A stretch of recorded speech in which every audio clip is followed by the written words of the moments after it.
Go beyond the headlines, and for the next 2 hours, go where every sports fan wants to go. Behind the scenes and into the practice facilities, locker rooms, coaches' offices, and press boxes to get the info before anyone else. This is the ESPN 1320 Insiders. Good morning, everybody. A happy Friday to you. I gotta tell you, emotional roller coaster for me today.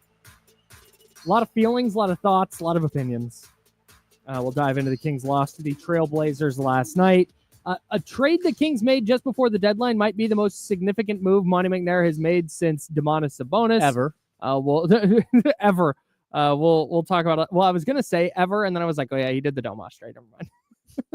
Ever. So I want to get into all that. I got to tell you, though, I'm trying this thing. It's called reading. Oh, no. Yeah. I've gotten big into reading books. I am a person who, when I read, I have a hard time keeping my eyes open. Okay. And so I have friends who will do like, yeah, these are the 3 books I read this month. And I'm like, oh, this is the book I read over the last 3 months. Okay. Because I'm reading like a chapter a night kind of thing. Right.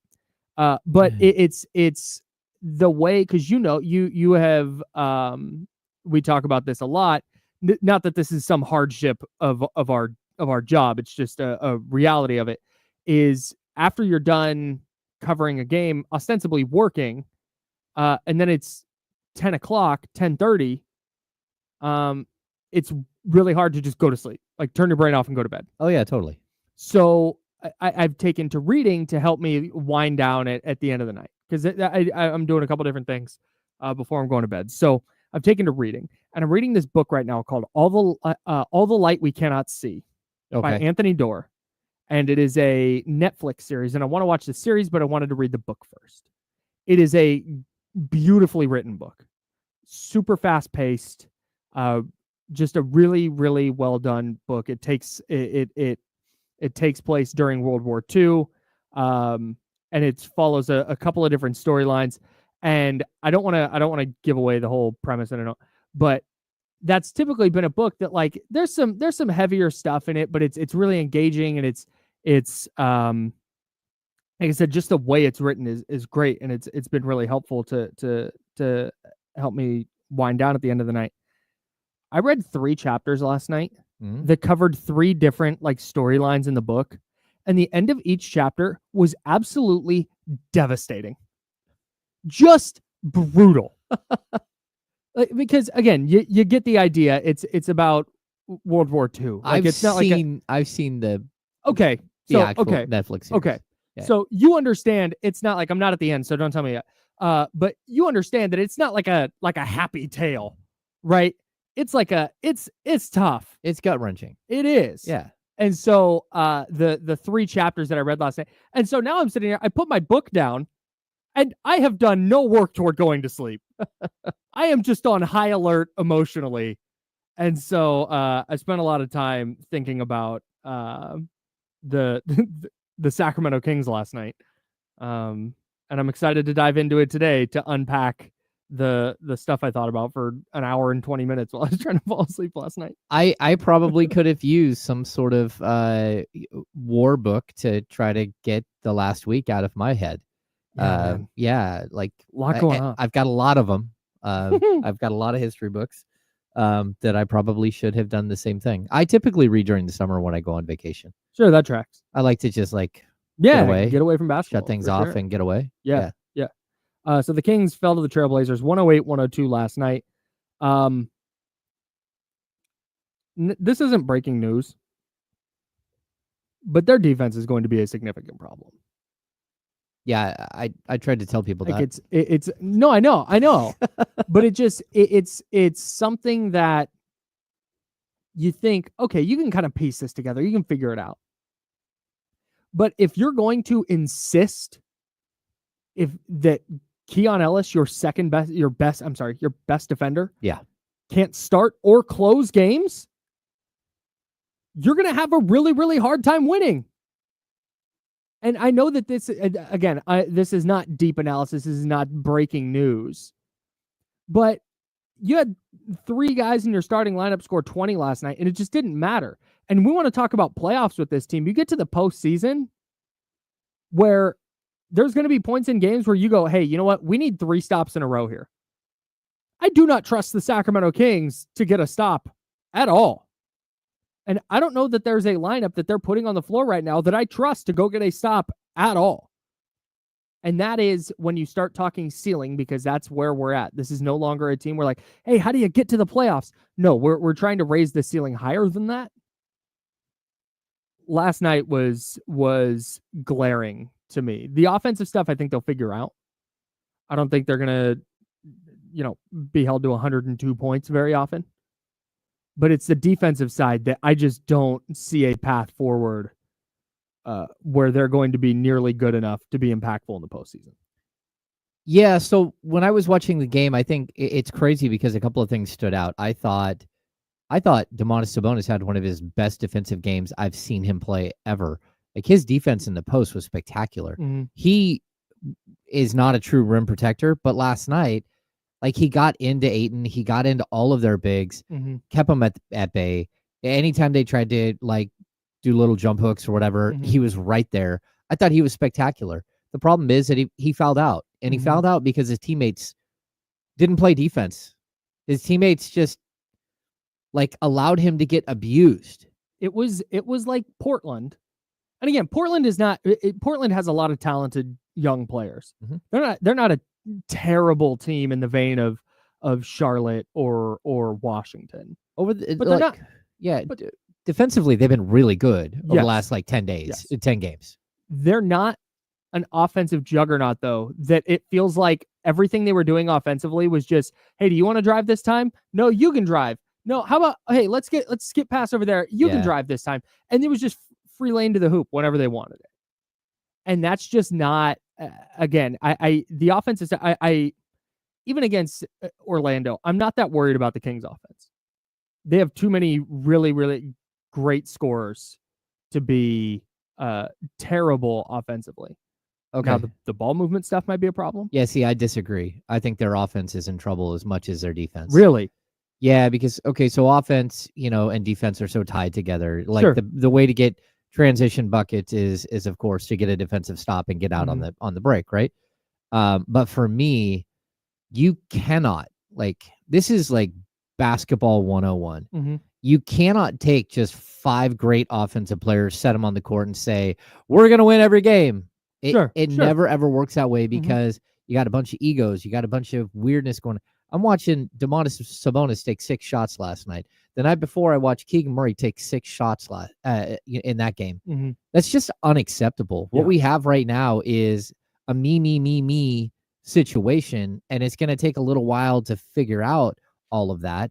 Sure. But in the meantime, it's horrific to watch. For me, it makes my eyes bleed. Like, I don't want to watch this like 1990s New York Knicks basketball. Yes. It's painful. It is painful to watch. And then I almost like, there are times where it's almost like, oh, I'm going to pass the ball a bunch of times so no one says anything. Mm-hmm. That I'm taking too many shots. It's like, okay. And it's not even, I wouldn't even mind that if Zach LaVine got the ball above the break and went, you know what? Hey, I've been dribbling the air out of the ball. I need to get rid of it. Mm-hmm. I'm fine with that. But the issue is I'm going to get rid of it and then I'm going to stand here. There is so much off the ball. Okay. Like, cut, move, do anything. I think you throw Jonas Valanciunas out there and he's like, what is happening? And just runs around and looks like a giant beast on the court, just like he's the only one moving. Yes. Like, what is happening? Look at him go. And everyone else is like, huh. There was one possession last night where he caught it like at the elbow. Like, he came up and he caught it at the elbow and he turned like looking for a cutter. And it's just 4 guys standing on the perimeter. And he had to throw this weird like sidearm pass to get it out to I think it was LaVine maybe. Yeah. But and again, they haven't gotten to practice. And they're not going to. They're not going to get a ton of opportunity to practice. They have the All-Star break coming up, which maybe they can get a couple of days in, which we discussed yesterday. But and per NBA rules, after a back-to-back, you're not allowed to practice. Right. So they're no practice today. I think the overarching issue is, if we're going to zoom out, every team needs to have a hierarchy when it comes to scoring the basketball. That's just a fact of the NBA. Because if not, you're going to get what you're running into with the Kings right now, where it's 3 different guys, Monk, LaVine, and DeRozan, saying, this is my time. They're playing King of the Mountain. Yes. And that's not, well, okay, if you're big into like individual ball handling and shot creation, you might love this. But it's not conducive to winning. If you like watching fancy dribbling and then losses, that's what you're going to get. Sure. Yes. Yeah. It's just really tough because, again, you're adding players out of nowhere, right? And you're changing the entire direction of the team out of nowhere. We talked about it yesterday a little bit, how like just the basics of the dribble handoff versus a pick and roll.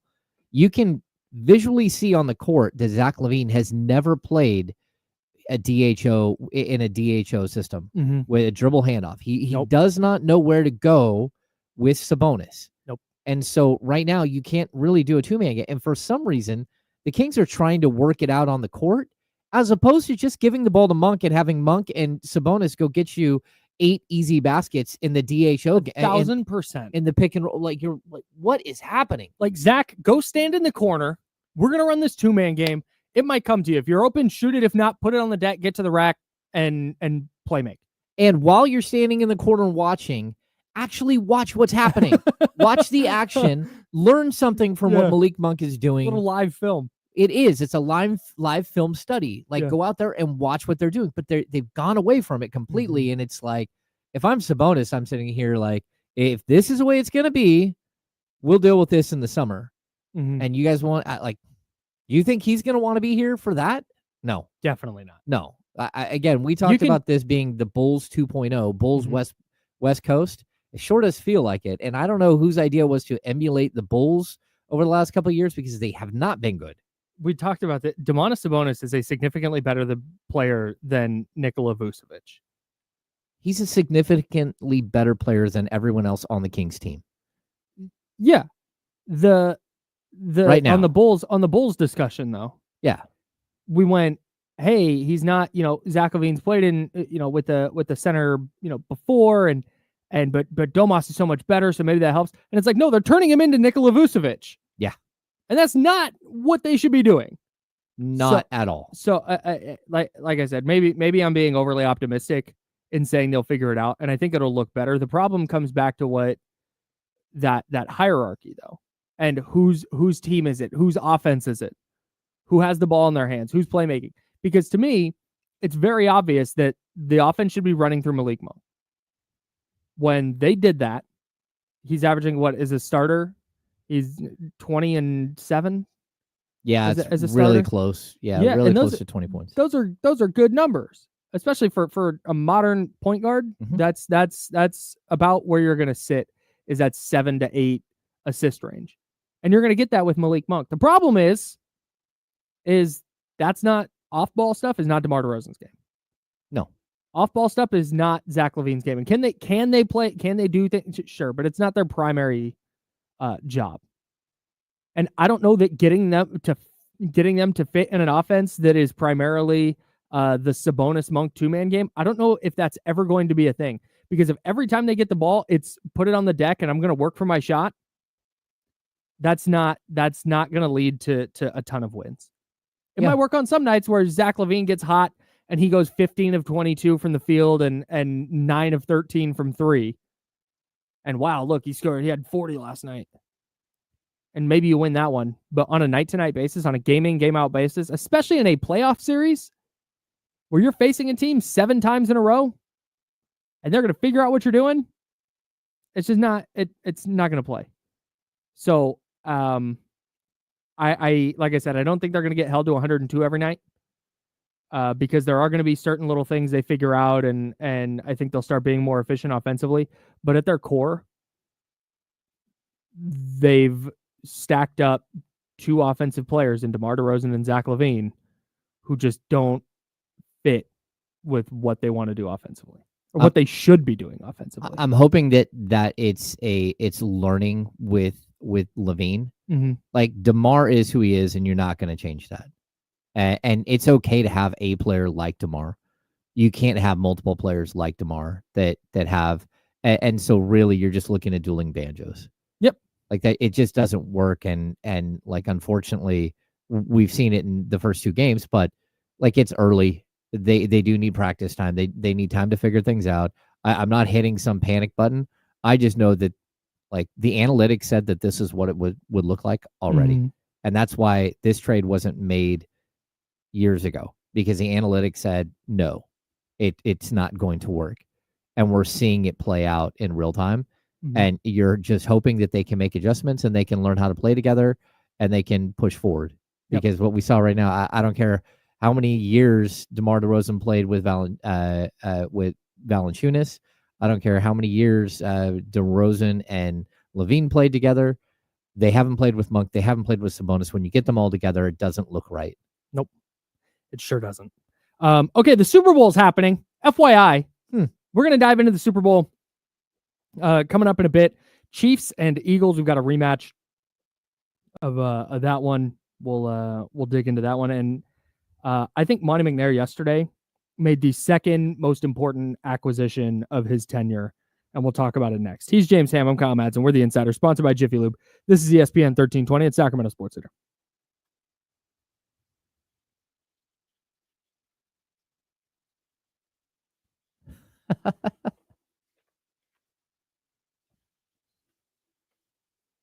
Hey, this is Kyle Madsen from the Insiders, and with the big game just around the corner, it is on Sunday. Chiefs, Eagles. Now is the time to sign up for Underdog Daily Fantasy, because with Underdog's Pick'em game, it is super easy to win up to 1,000 times your entry. All you got to do is pick at least 2 players, and you take higher or lower on their stat projections. And you know what stats are: rushing attempts, touchdowns, receiving yards. You pick higher or lower on at least 2 stats, and you can win up to 1,000 times your entry. It's really that easy. And Underdog is also the only Pick'em platform that puts the power to cash out in your hands. So you can either keep riding with your entry or tap the Win Now button to cash out whenever you want. I already have 2 lineups for Chiefs Eagles. Here's the first one. I'm going Travis Kelce, higher than half a rushing or receiving touchdown. I just need Travis Kelce to get in the end zone. Then I need Xavier Worthy to get in the end zone. I'm taking Xavier Worthy, higher than half a rushing or receiving touchdown. And then this is my favorite entry in every lineup I'm doing on Underdog, is Jake Elliott. That's the Eagles kicker, higher than 2.5 extra points made. I need the Eagles to score 3 touchdowns and get 3 extra points, and I'm a winner. I love that. So that's my first 3-player lineup. I'll have another one coming up for you in a bit. And I'd love for you to play along with me, and there's no better time to do it than with the big game coming up on Sunday. Underdog is the best place to play. Pick 'em. Download the app, sign up with promo code KyleM, and deposit now to get up to $1,000 in bonus cash instantly. That's promo code KyleM. Must be 18 plus and present in a state where Underdog Fantasy operates. Terms apply. Concerned with your play? Call 1-800-GAMBLER or visit www.ncbgambling.org. Now we're clear. Clear.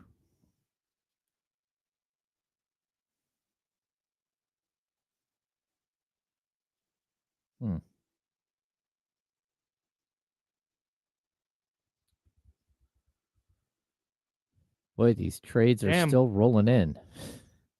Sorry. What? The Clippers trade just got formally announced. Beaucamp.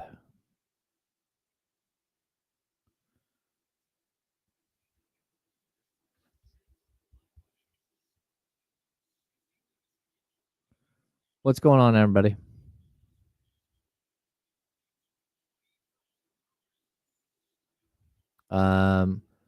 Tom L. What's the main reason Vivek and ownership won't consider a rebuild? Number one, they've jacked up ticket prices so high because they had a playoff team that going back would be really, really difficult. And you cannot charge premium dollar for a bad product. And that's a problem. So, if you want to see 12,000 fans in the building, and of those 12,000, 1,500 were tickets that were given away to local charities, then that's what that would look like. Because I've seen it happen before, and they've tried to do it before, and that's typically what it looks like. So that's number one. The other thing is, like, once you get a taste for the playoffs, if you're an owner, I think you want that, and you think that you can twist and turn and make things different and all that stuff, and try to figure out how to get through this and make your team good again. But again, I don't know how you do that. So at this point, you now have at least 2 more years of this. Like Zach LaVine is under contract of $46 million next year and $49 million the year after that. It's really, really difficult to see a way in which the Kings can go a different direction. And so that's why you don't consider a rebuild. I'm not saying it's right. I'm more of a proactive person.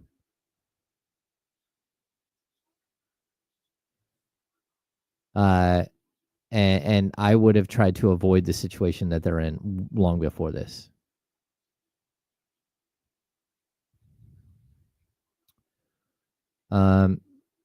No, to baby daddy, I don't remember saying any of this. I don't remember predicting anything that would have happened. I don't know what you're talking about. I'm being a smartass. I was gonna say, I was pretty sure you said that exact thing. I'm pretty sure. I'm with baby daddy on this one. I'm pretty sure that I've predicted everything that has happened so far and will happen in the next 3 months. But it's neither here nor there. I'm so excited to have strong Jake Laravia takes. You guys have no idea. You're out on Jake Laravia. No, I'm not. No, I'm fine.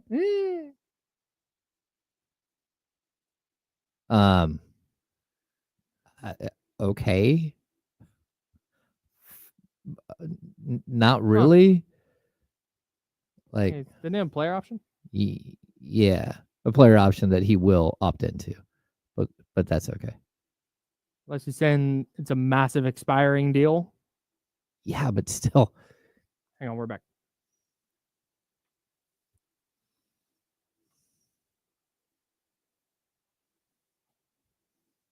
Now, back to the Insiders with James Ham and Kyle Madsen, brought to you by Jiffy Lube on ESPN 1320. All right. James is over there. I'm Kyle. The Kings made a couple of trades, one of which debuted last night. Jonas Valanciunas debuted for the Kings last night. Mm-hmm. And because of that, we're trying to inject like some layer of positivity into this. Yes. With our giveaway from our friends at Jiffy Lube. Okay.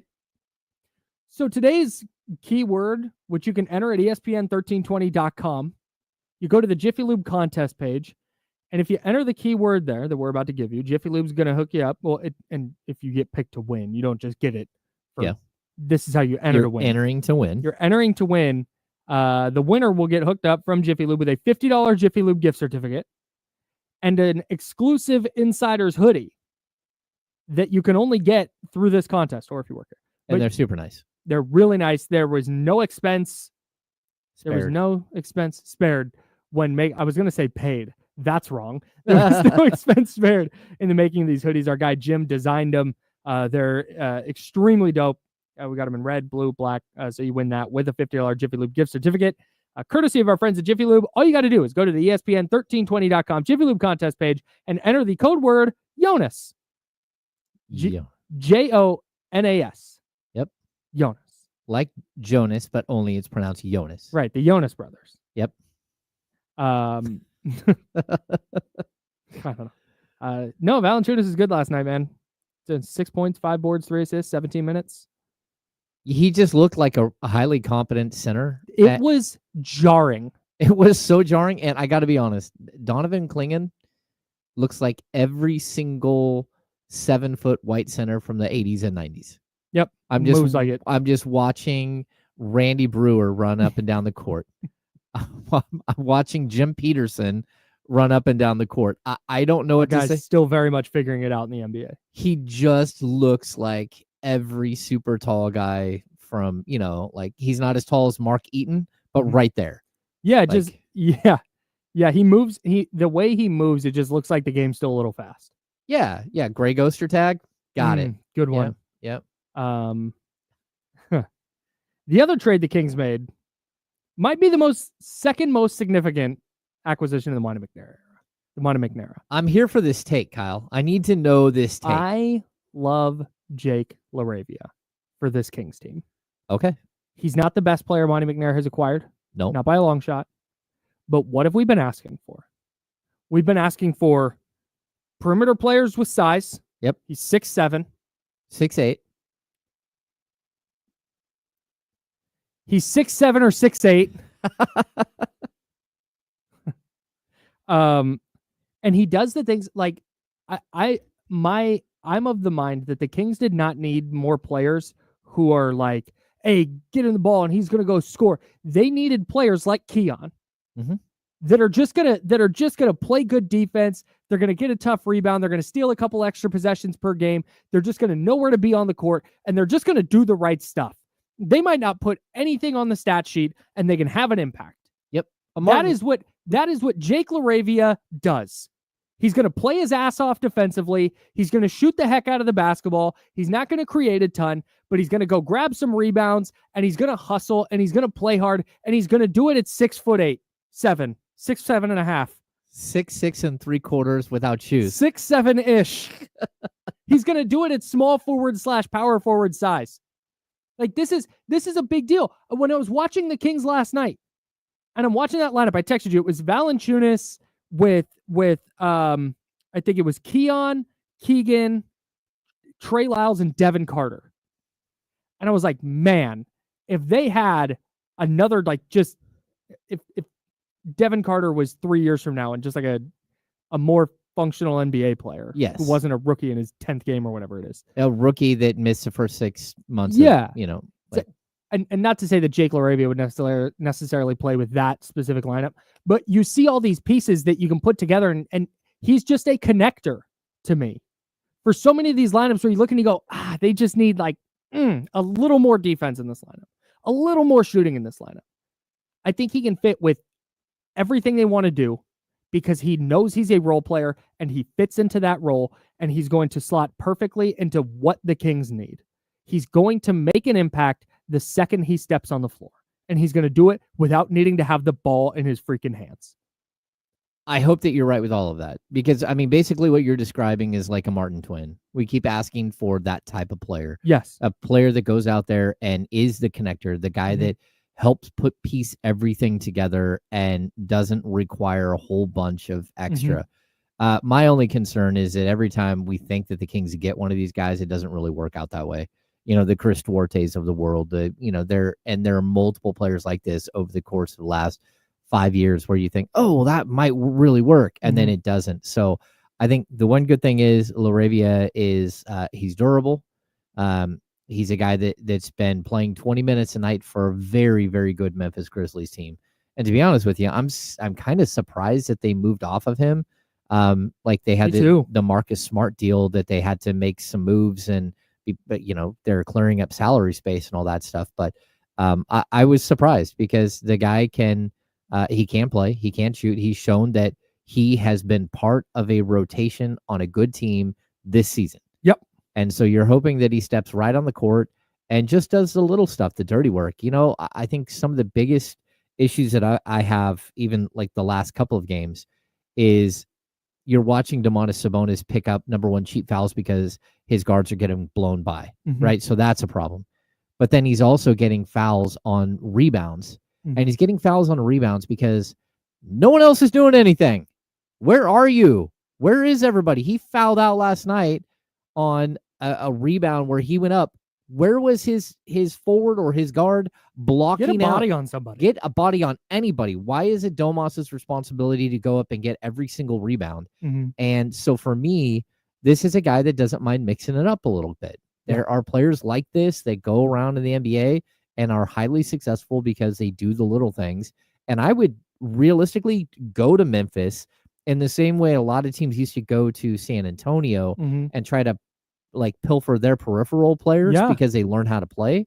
Memphis players know how to play. They fit guys into a system and they just keep rolling. And this is one of those guys. The fact that you spit out pilfer their peripheral players without even slowing down or thinking about it is extremely impressive. I want to let you know that. Okay. I sat here thinking about how I needed to pronounce that to say it right on the first try.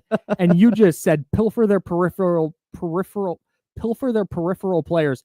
Just on a line. That was incredible. But Jake Laravia, 7 points, 4 boards, 3 assists in 21 minutes a night off the bench this year for Memphis while playing really good defense. And what does he shoot from 3?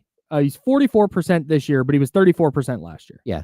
But he came 34% the year before that. He came into the league as a 3-point shooter. Mm-hmm. Yeah. Maybe the best player to ever come out of Indiana State University, some are saying. That's a Larry Bird joke, in case anybody. Yeah. Anyway. No, I just when I saw this yesterday, I just like Jake Laravia from the little bit of Memphis I watched, because again, he's one of those players that you'll watch Memphis play and you'll be like, man, I bet Jake Laravia has like 16 and 9 tonight. And then you'll look and he has 6 and 5, but he's just around. He's kind of like a young, like small forward / power forward version of Trey Lyles. Like it's same type of player where when you put them on the floor, you understand that they're going to do the right thing most of the time. Yes. They're not going to go outside of their comfort zone. They're not going to throw a ball 18 rows deep into the stands trying to do some crazy pass. Nope. And, maybe it isn't like super sexy, but you have other players that can do that. That's it. They didn't need that. They needed this. He's going to play hard on defense. He's going to grab rebounds. He's going to knock down threes when it gets to him. He's not going to try and do too much with the ball in his hands. He's going to pass when he needs to pass. Really smart cutter. I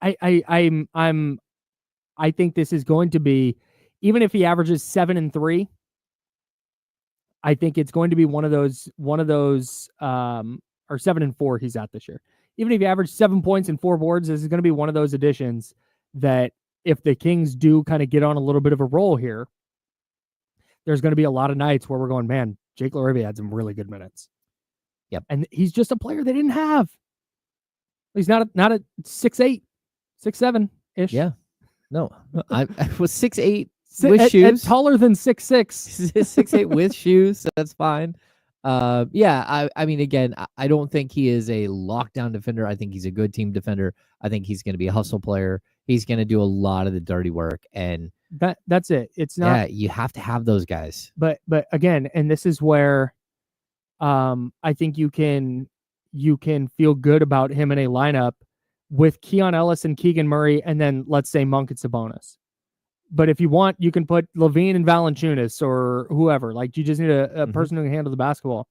You feel good about him being out there because, okay, Keon can take the best guard and Keegan can get the best wing, and Jake Laravia can competently defend the third guy. And right now they just don't have that. Yep. So I'm a huge fan of the fit here, and I think that Jake Laravia is going to make an impact for the Kings. Yeah, and today we're going to get a chance to at 2:00, the Kings are holding a press conference again today with Jonas Valanciunas and Jake Laravia. So we'll get a chance to hear him a little bit and how he thinks he fits and all that stuff. But look, I think it's one of those things where you can't just keep going out and thinking that all you have to add is superstar level players or star level players or guys who average 20 points a game. That's not how functional basketball works. Look at every team that around the league and just really, for as many stars as the Knicks have, it's Hart that is such a huge part of what they do because he does all of the dirty work. And really good teams, that's what they do. They have these other guys, the Lou Dorts of the world. Yes. And gotta have them. Those guys get elevated as role players because of the stars around them. They get elevated because they are very good in their roles. I don't think OG Anunoby in a vacuum is a player that somebody believes is a NBA star. Mikal Bridges, same deal. But you plug him in with Jalen Brunson and Karl Anthony Towns and Josh Hart, and you put him in the roles that they play, and you're like, wow, that's an awesome player. Yep. Drew Holiday, same thing. Drew Holiday has built a Hall of Fame career off being the guy who's just perfect in his role. Not a superstar in the Jason Tatum, Jaylen Brown vein, but really elite at what he does because he just does the right stuff. Yeah. To be honest with you, the Doug Christie role. That's great, he needs to find out. And I mean, it's Laravia's more in line with Scott Pollard, and how he fit in and help the team than he is in line with Doug Christie as a starter, but as a guy who is your 8th, 9th, 10th guy. Mm-hmm. That's what you're hoping for. You're hoping that he can earn solid minutes by doing the right thing all the time. Yep. So yeah, we'll have to see though. There's so many moving pieces, and to try to put this thing together again for a first year coach in the middle of a season after you lost your 1A, mm-hmm. It's just really, really difficult. This is like jumbled up, and there are pieces everywhere, and you've got to try to put it together. If you're Doug Christie, and this is a tall task. Yeah. It's not going to be easy for sure. Yeah. The other thing that jumped out to me last night, and something that I think is going to be worth discussion going forward, is I'm more concerned than ever. I shouldn't say concerned. I am more sure than ever, more confident than ever. I think this is just Keegan. I think this is just kind of who he's going to be as a pro. And this is not a knock on him. It's not that he's a bad player, but he's averaging 12 and 7 this year, I think. Yeah. 12 points, 7 boards. Yeah. I think he's going to be a better shooter than he is this year. But this leap from Keegan Murray, Kawhi Leonard was the name that came up a lot early last year, because it's like, wow, look at this jump he's taking defensively. We already know he can shoot. If he can create a little bit, oh my God, a powerhouse, an absolute juggernaut. And it's just becoming more clear to me that I was worried about it last year, and it's just being cemented this year. I don't think he's ever going to get into that like max extension, max contract type of player. I think he's going to be an awesome role player. Mm-hmm. And again, there's nothing wrong with that. We just talked about all the guys on the Celtics who are going to go to the Hall of Fame because they play really good roles. But I kind of think this is just him. He's 24. He turns 25 before next season.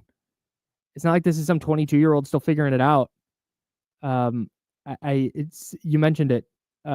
10 shots against OKC, 11 shots against Minnesota, 11 shots against Minnesota in a game where he scored 17 in the first quarter, 6 shots against Orlando, and then 10 last night. And all of it was in the first half. He had 1 shot after halftime. It's just, it's not like I said. It feels disappointing because the bar got set so high for him. Mm-hmm. He came out blazing his rookie year. It's like, man, arrow pointing way up. Year 2 got way better defensively, not as good offensively, but hey, you know what? He can bounce back offensively. Combining that with that defense, ooh, there might be an all-NBA type of player in here. There might be an all-star type of player here. And then, he's a role guy. Yeah. Not that that's bad. I'm just lowering my personal bar for where I think Keegan's going.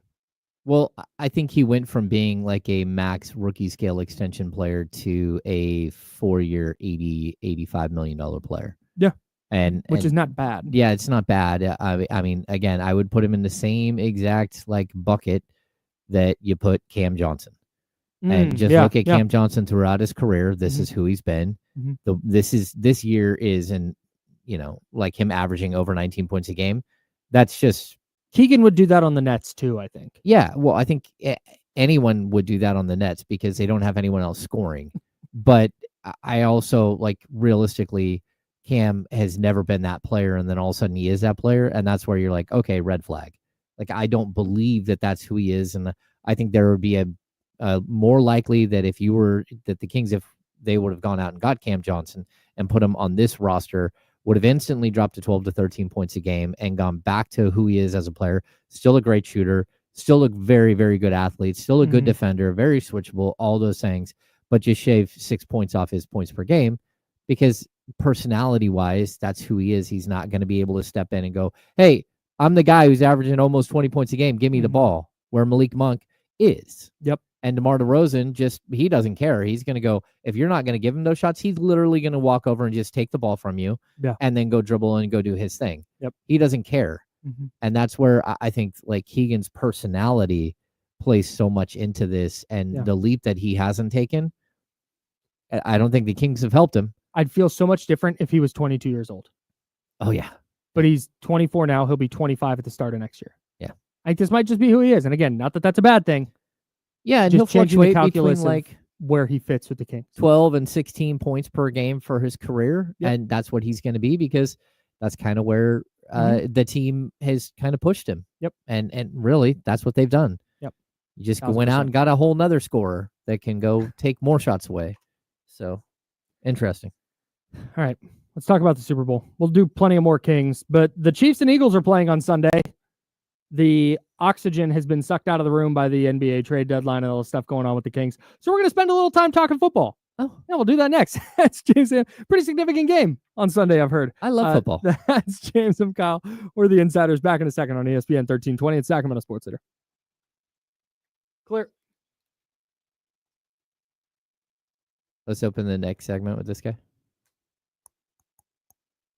Yeah. Cool. What's going on, everybody? Why are people so anti-Super Bowl? I was telling Kyle earlier, and like that the NBA has just totally stolen their thunder this week. And the way that the NFL has tried to steal the thunder of the NBA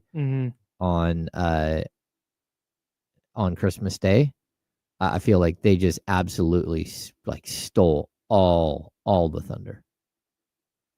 Yeah. But you get to Sunday, and I'll get a call from my mom or a text from my mom. Who is your team in the Super Bowl? My mom watches one football game every year, and that's it. And she's with everybody else. She's at some party at someone's house watching the Super Bowl. Outside of that, she doesn't know what football looks like.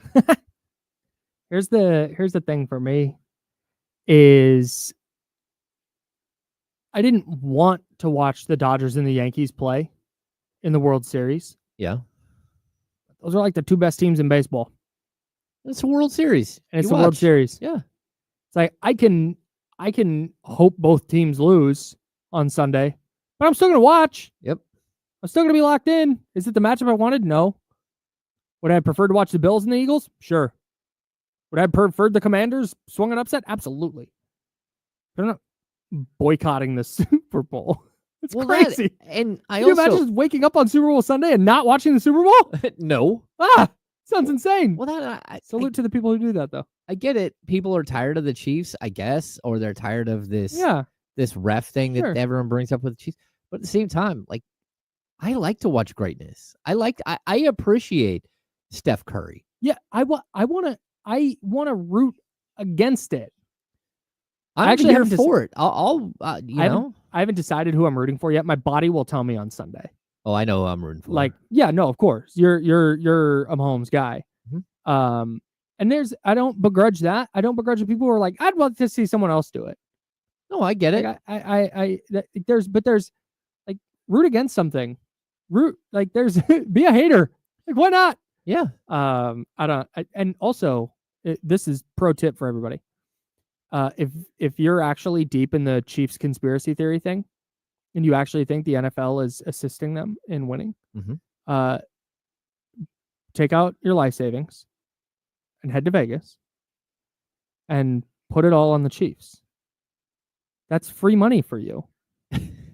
Free money. If you think that there's a conspiracy to make the Chiefs win and the refs are in on it and the league is in on it, brother or sister, go win some cash. Yeah. Put your money where your mouth is. I'm going to take my life savings out. I'm going to take $26. $26. Throw it on red. That's amazing.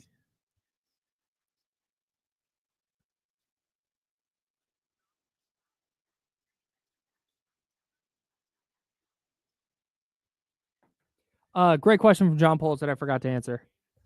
I'm a big chips and guac, chips and dip, chips and salsa guy. Give me a tortilla chip with something to dip it in. Oh yeah. I'm there. I love a good chicken wing, but chicken wings are very hit or miss for me. Okay. They're also messy. Like I don't want to have to deal with that while I'm checking stuff on my phone. Mm-hmm. I don't want to. Okay. I love a potato skin as well. Potato skins deeply underrated. They are deeply underrated. I'm a huge potato skins fan. I've never made my own potato skins though. That's shocking to me. Like not like like maybe we I bet bought you'd make like some fire the box skins. stuff, like, but Sure, never sure. like I've never, House, baked my like, own. homemade. Yeah. Huh. Oh, Maybe this weekend. See? It's just how it goes.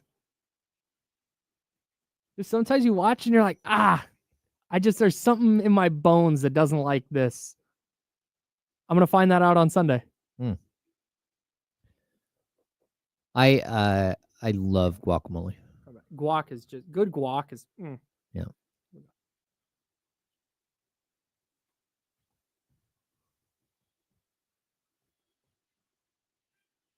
Now, back to the Insiders with James Ham and Kyle Madsen, brought to you by Jiffy Lube on ESPN 1320. James Ham's there. I'm Kyle Madsen. Before we get into the Super Bowl, Valentine's Day is next Friday, y'all. 1 week from today. The good news is, if you're like, oh, shoot, that's a week from today, I got to do something.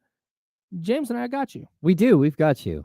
We have partnered with Strelitzia Flowers out of Davis, California. Absolutely spectacular. They've been in business for over 50 years. Local business. Started their company by going and selling flowers on the campus of UC Davis out of a bucket. These are good people who do great work, and we are very excited to partner with them. We are going to give away a dozen long stem roses with free delivery. We've been giving one away every day this week. I don't know if you won out there or not, but we'll have a contest. We have a contest page. We'll give you a code word for that in a little while. But if not, don't be that guy that waits until the last second. Sports station here, we do have a large male population in the chat, but also as listeners out there, go out and get ahead of the game and don't be that guy at the grocery store at 5:00 on Valentine's Day picking through the dregs of what's left. You don't want that. No. So go to StrelitziaFlowersCompany.com and use the code radio224 for $10 off any purchase of $100 or more. Also, if you go to ESPN1320.com, we actually have a button right there. You can click on it and go straight to their website where you can order flowers for next Friday. And we'll be back talking about this in just a little while, and we'll give you a code word. So make sure to tune in, and we will give you a code word for today's drawing for a dozen long stem roses. Hell yeah. Call the Oak Grove Kia Talk on at 916-909-1320, 916-909-1320. So the Super Bowl is happening on Sunday. Okay. Chiefs-Eagles rematch of a couple of years ago, a thrilling game a couple of years ago that the Eagles were a holding call away from winning. I know there's a lot of I don't like to be fan police. Mm-hmm. So if you hate this so much that you're not going to watch, cool. Yeah. If you're not a football fan and you're like, the Super Bowl does nothing for me, cool. It's just for me. And again, this is not hating. This is just Complex. DJ Complex. Yeah. Not a sports guy. He doesn't know anything about sports at all. He'll come up in the kitchen here at the studio and be like, "Hey, so how are the sports?" Yes. They're sportsing, dude. No, but he goes, "Oh yeah, that's right. The Super Bowl is on Sunday." He's like, "That's my favorite day to go to Costco because nobody's there." The day before? Oh no. Nightmare. Yes. Absolutely. If you're right now, honestly, if you got to go to Costco at any point before the Super Bowl, Godspeed. No, but he's like, and I can't compute in my brain that that's a thing that people do. That you can just wake up on Super Bowl Sunday because it's just been an event my entire life. Oh yeah. I don't remember what happened in the last time the Niners were in the Super Bowl because I was 4. But I remember January of '95. I remember my parents having people over at the house, and we just had Super Bowl parties down the street at a neighbor's house every year. So that's just been a thing my entire life. I can't put myself in the space of the person who just wakes up on Super Bowl Sunday and is like, it's a normal Sunday. There's nothing going on. I'm going to go to Costco now. What? There's a whole global event happening. I mean, what are you talking about? In all honesty, I would watch just for the commercials. Like that. I would just sit there and watch. Do you do a Super Bowl like shindig, little party? we probably will have like a small group of people over this year. Do you shush everyone when the commercials are on? Yeah, sometimes it's tough though. It is. It's tough. You don't want to be rude, but you have to be like, hey, there's a commercial on. There's so many times where because you'll get the post Super Bowl write-ups of like, here's the all the commercials ranked. And I'll go read those and I'm like, I remember 4 of these. Oh, yeah. Because I don't, if you're not listening, you're not paying attention, you're just gonna it's a commercial. It's on for 30 or 60 seconds and it's over. Yeah. We even got the new TV. Yeah, that's big time for you. I'm excited. Just in time for the big game. To have to watch it on the new TV, and then the bar at the bar cooking. These are, regardless of what you feel about the Chiefs and the Eagles, I haven't decided who I'm rooting for yet. Okay. I'll find out Sunday. I'm rooting for my underdog lineups first. But that's the main thing here. That's a segue right there. But no, not really. That's just what I'm doing. So I'll have a rooting interest there. But I literally, if I've flip-flopped so many times on, I'm definitely rooting for the Chiefs because I cannot stand the Eagles. Big Dom and Nick Sirianni and the fan base, they just tush like push. I'm fine with the tush push, to be honest. Figure out how to stop it. The Bills couldn't figure out how to get a first down with one. But no, so there's like so many things I dislike about the Eagles. Mm-hmm. But then there's just a lot of things I don't like about the Chiefs. I don't want to watch them win again. I don't want to I need a Chiefs fan to be humbled one time. But then it's like at the expense of the Eagles winning. But anyways, I'll find out Sunday when something happens in the game and my body is like, yes, I'm glad that thing happened. I love that you can have that you can have that moment, because I'm just walking in the game, like I just not, I don't really have I don't really care. Sure. But if I have to choose a team, I'm choosing the Chiefs. Yep. When someone says, who are you rooting for? Yeah. Like when the Niners were there against the Chiefs, it was like all in on Niners. Of course. Now it's like, okay, like if the Chiefs win, I will be happy. Yeah. If the Eagles win, I'll be like, meh. Like, okay. It's fine. Like, I'm not going to like shed a tear. It's not going to ruin my day. Yeah. No. And it'll be cool. Like, honestly, if the Eagles win, I'm tapping in to WIP, our sister station in Philly, on the free Odyssey app. And I'm watching all the videos of the carnage that's going to happen in Philly streets. It's going to be incredible. That fan base is amazing. I hate them, but they're incredible. Yep, they are. So I don't quite know yet who I'm pulling for. I do like that like the week of this is usually the biggest week, right? Where you get the Hall of Fame announcements, and we do have that. And did Eli Manning get snubbed as a first ballot Hall of Famer? No, he did not. He didn't. Also, Luke Kuechly didn't get snubbed as a first ballot Hall of Famer. If Patrick Willis had to wait 5 ballots to get in, Luke Kuechly can wait a while. That's right. Get out of here. I do like I like the class though. It's a really strong class. Yeah. So I thought the video today of LaDainian Tomlinson surprising Antonio Gates, absolutely spectacular. Yep. Like such a cool video. Yep. I'm here for Jared Allen, Eric Allen, and Sterling Sharp makes it. Shout out to Sterling Sharp, man. Yeah. In my brain, he's been a Hall of Famer. I'm so happy he's in. It was just his career was so short because of the injury. Yep. Yeah. But man. Yeah, no, he was great. Yeah. Unbelievable. So, and Josh Allen is your NFL MVP, despite not being a first-team All-Pro. It's weird. So I've heard the explanation on that. Okay. On the split vote, because there were a bunch of people who voted Lamar Jackson first-team All-Pro ahead of Josh Allen, but then Josh Allen MVP ahead of Lamar Jackson. And the explanation is essentially the All-Pro stuff is stats. What are the best stats? And Lamar Jackson's statistics were better than Josh Allen's. Okay. But then Josh Allen got the MVP votes because there's more of like a team dynamic and a team aspect to that.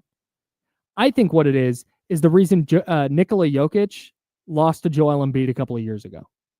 Because they said, hey, he's not going to get a third one here because he hasn't won a title yet. He doesn't get to enter that stratosphere of having 3 MVPs because he has not won a title. He doesn't get to be that. So here, Joel Embiid had a great year. He's going to get it. That's why I think Josh Allen got it. Because people went, Lamar Jackson doesn't get to be back-to-back without a Super Bowl. Yeah. I think that's what gets held over his head. He was better than Josh Allen this year. Like just yeah. Straight up. I agree. And but team-wise, the Bills were better. No doubt. Yeah. So if that's the explanation, like, okay. But I think part of it is people look at Lamar Jackson and they go, okay, he was good in the regular season, but how good was he really? Because look at the playoffs. And I think that is something, and it's, dude, we have this exact same conversation about Domantas Sabonis. It's, okay, yeah, that's a nice regular season, but like, playoffs, anyone? Like that, I think that's what's happening to Lamar Jackson. Yeah. And Josh Allen doesn't run into it because everybody goes, oh man, poor Josh Allen against the Chiefs. Boy, he just can't. He was so good, but you know what? The refs screwed him. And then there was the 13 seconds game where he didn't get the ball back at the end. Man, Josh Allen really, I mean, in spirit, has beat the Chiefs a couple of times already. He deserves an MVP. This was the MVP Luka was supposed to win this year. Like, here's your Lifetime Achievement Award. Yes. You just get it.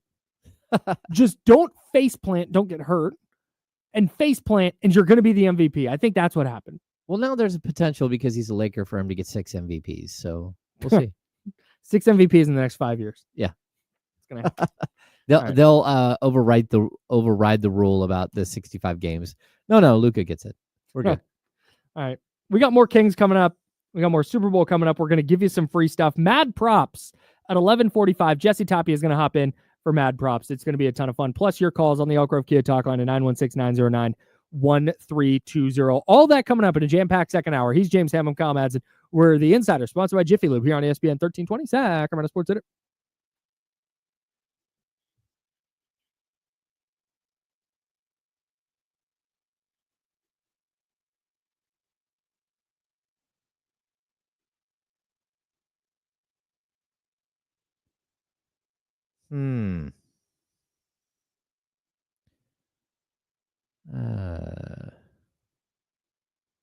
I know a lot of people are just so obsessed with why Keon Ellis isn't playing the whole time.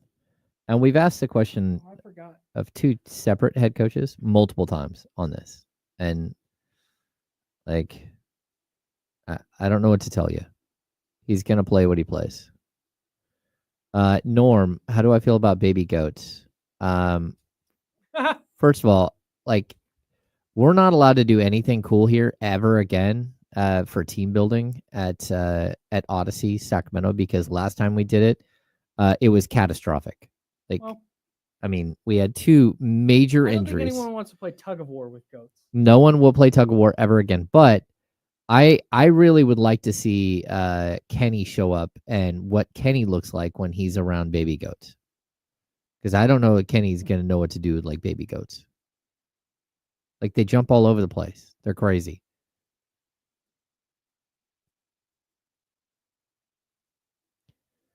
Yeah, like everybody's like, hey, start Keon. Like, they're not going to start Keon. They're not going to, unless they're benching Keegan Murray and they get worse there. Like, I'm just like, you guys can want all you want. I get it, but Malik Monk, I want that. Malik Monk is your starting point guard, and you don't have another point guard on the roster now. That's a problem.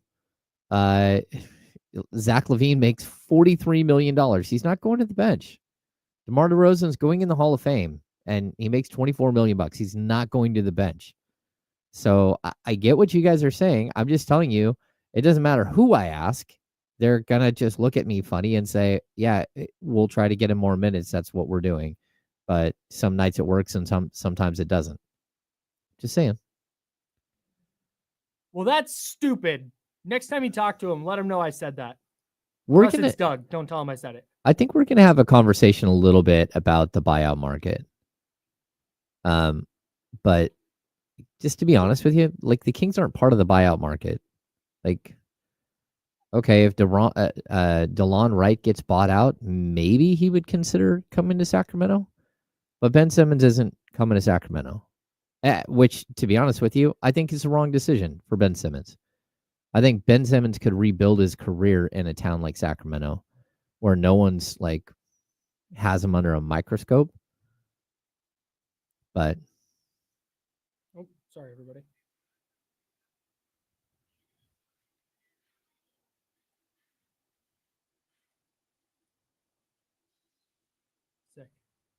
Oh. Did you hear that? I heard a little bit. Is that new? Did the stream hear that? Not really. They heard it is way off in the distance.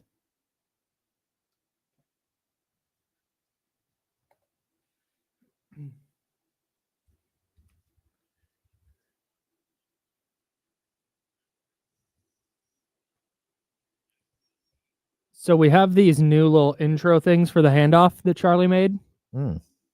And there's going to be a flag thrown every time we play it. Uh-oh. Here we go. Hey, the second hour's coming up. Everybody lock in.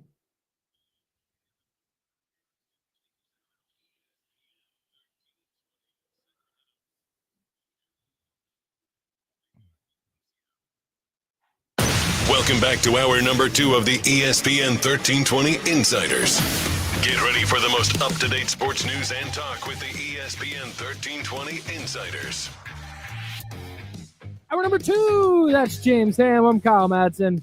We're rocking with you until noon, and then we'll hand it off to D-Lo and KC, and they will take you up to the weekend at 4 o'clock. Of course, the Super Bowl this weekend. You can go down to Sky River Casino and watch the big game at 32 Bruce Street with D-Lo and KC. If you want to do that, you got to call ahead and get a reservation. If you just want to go hang out at the Humidor with them, starting, I think, at 2 o'clock up until the game starts, that you can just walk in and hang out.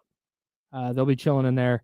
And if you want to watch the big game, though, at 32 Bruce Street, which I highly recommend, tons of TV, great food, great drinks, you got to call and make a reservation. Again, that's inside Sky River Casino to watch the big game with D-Lo and KC. All right, there's a couple of things I want to do. Okay. I want to get to our caller that we have on the Elk Grove Kia talk line. I want to give away flowers, and I want to talk about the Kings in the buyout market because the trade deadline is passed. Okay. That they're going to add players. It would likely be via the buyout market. Let's do flowers first. Okay. Let's give away a dozen long stem roses with delivery. Let's hook up the homies with that. Okay. And then we'll get to our caller, and then we'll talk buyouts. Okay. Okay, that's what we're going to do on the fly. Here we go. James Ham. Love is in the air. ESPN 1320 is excited to give you a chance to celebrate all kinds of love this Valentine's Day with Strelitzia flowers. You have a chance to win 1 dozen long stem roses with delivery courtesy of Strelitzia flowers. To enter, all you have to do is listen to us here on the Insiders, and for the code word, enter the code word on the contest page at ESPN1320.com. You can also visit StrelitziaFlowersCompany.com. Use the code word radio224 for $10 off any purchase of $100 or more. Kyle. Yes. What is the code word for today for people to enter to win a dozen long stem roses? You know what? I'm so glad you asked. Dozen. Dozen? Dozen.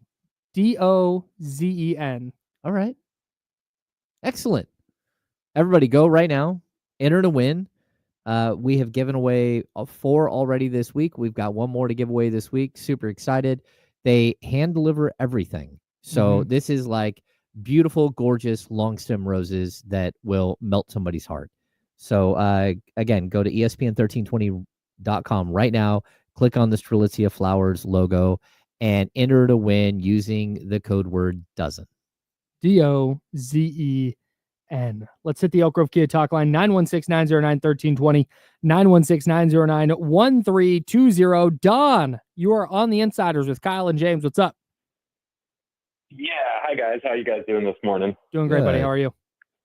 Good. I just want to call to talk about kind of Doug Christie and coaching here. And I just feel like he has a really tough conversation that needs to be had. Because with Monk and Keon and DeMar, you're 4-0, and this team really needs some scoring off the bench. And it's like, God, I know Zach's a $45 million player, but I don't know. It seems like it's just a really unnatural fit with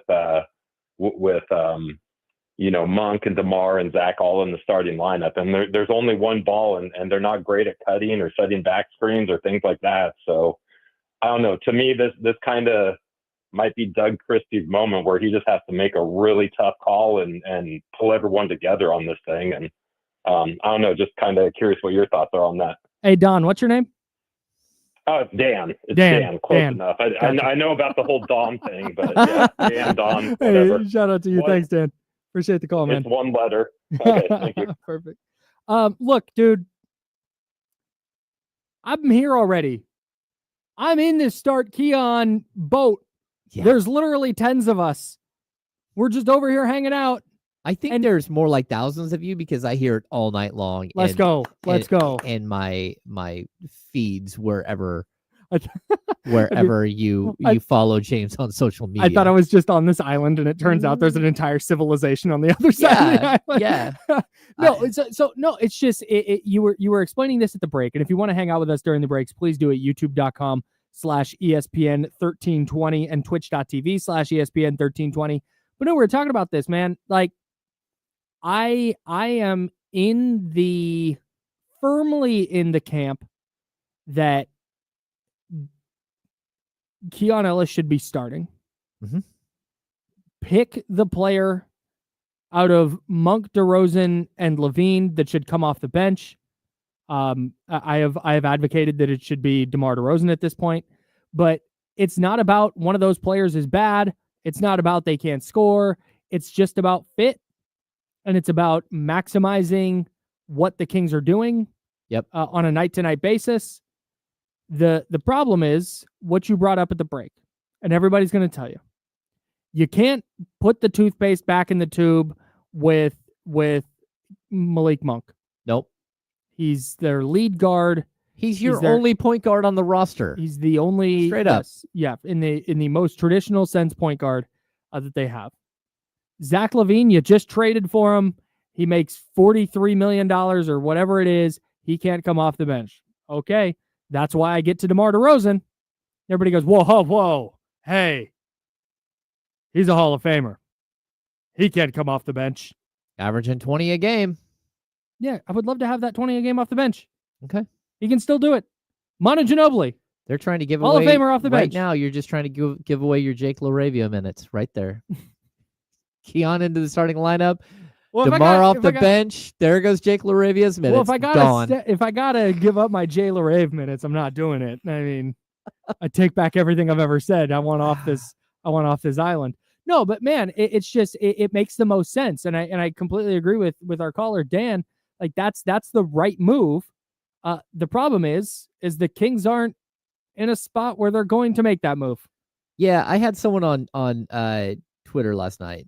Stock Jock 16. Oh, the great Stock Jock 16. Let's push our media to ask tough questions. They did a good job versus Monty the other day.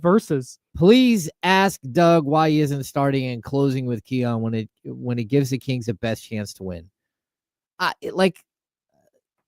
not gonna keep asking the question that number one has been asked multiple times, and number two, I know the answer to.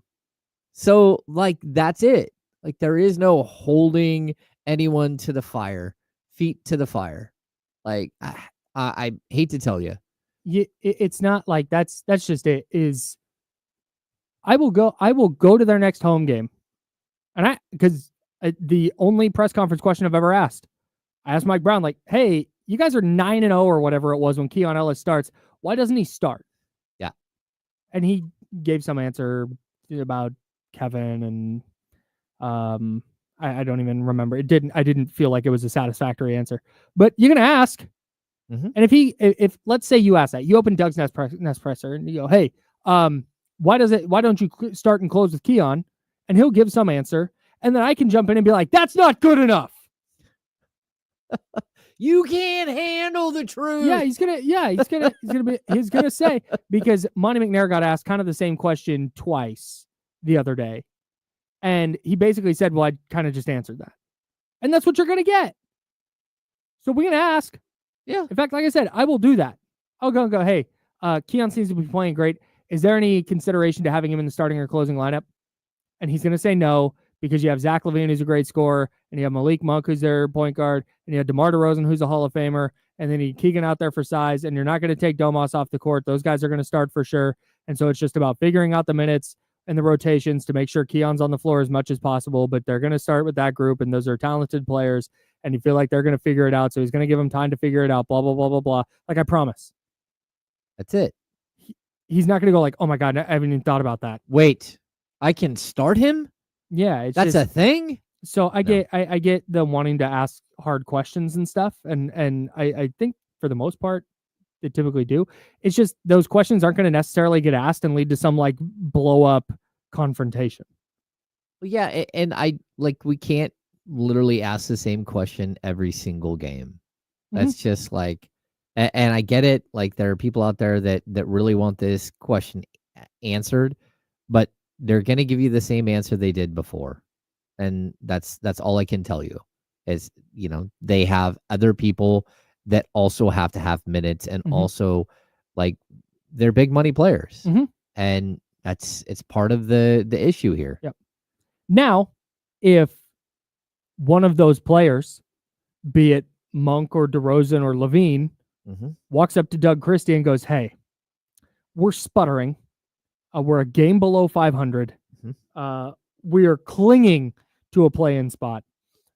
I think we can really elevate if I come off the bench. Start Keon and bring me off the bench.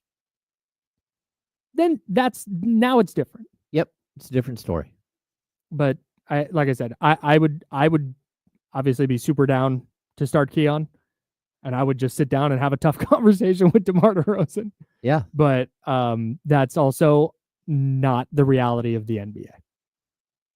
Well, that, and go back to what Mike has said before he was let go here. He's like, if I start the best 5 players, why he didn't want to start Malik Monk. Once you hit the button, it was over. But like, he was very clear. He's like, if I start my 5 best players and it doesn't work, where do I turn? Like, I got nothing. Like, that's it. Yep. I tried. I put my 5 best players out there. Your players are better than my 5 best players. Now what do I do? And that's where we're at a lot of times right now. Yep. You put your 5 best players out there. They get off to a slow start in the first quarter. Done. Like, yep. Like, and sometimes you can claw your way back into the game, but that's not a sustainable way to win basketball. Nope. Not. Anyways. 916-909-1320. That's the Oak Grove Kia talk line. 916-909-1320. Don, you're on the Insiders. What's up? Are you saying Don or Dawn? Dawn. Like AWN? Oh, okay. DON. It's like a Pam situation. Yeah, exactly. First thing I just wanted to say, thank you guys for taking my call, being on the air. Appreciate it. Thank you. Thanks for calling. I also wanted to say, you guys are absolutely right, but I feel like the only thing